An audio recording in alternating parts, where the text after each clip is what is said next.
Kasalanan ba? Kasalanan bang maging marupok?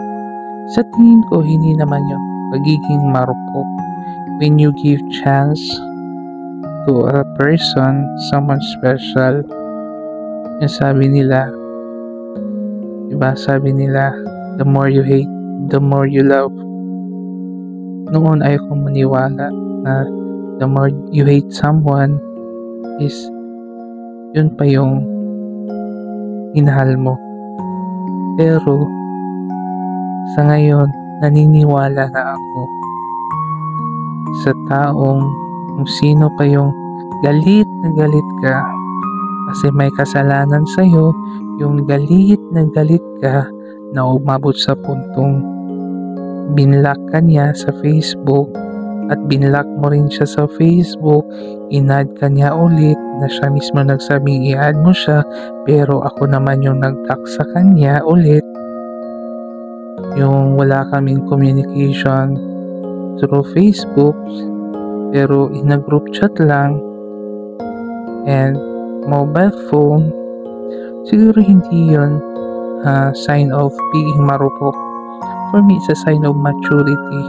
A sign of maturity na kaya mo palang magpatawad sa isang tao na kahit hindi nagsosorry, inanggap mo pa rin siya. Inanggap mo pa rin siya ng buong buo.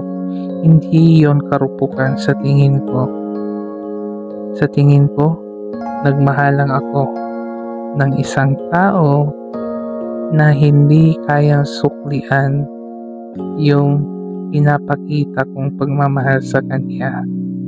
Yung taong hanggang kilig lang ang kayang ibigay, kaya yun lang din yung ibibigay ko sa ngayon.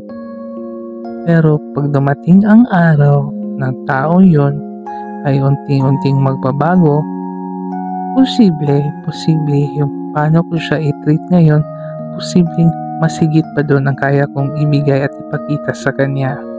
So sa lahat ng nagmamahal dyan, huwag kayong matakot masaktan, huwag kayong matakot na magbigay ng second chance.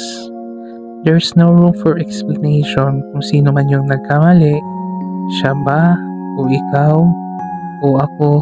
Ang importante, nagmahal kayo ng tunay, yun. At sa lahat ng 83,000 followers ko, maraming salamat sa patuloy niyo pagsusubaybay sa Hugot Serye. Good night!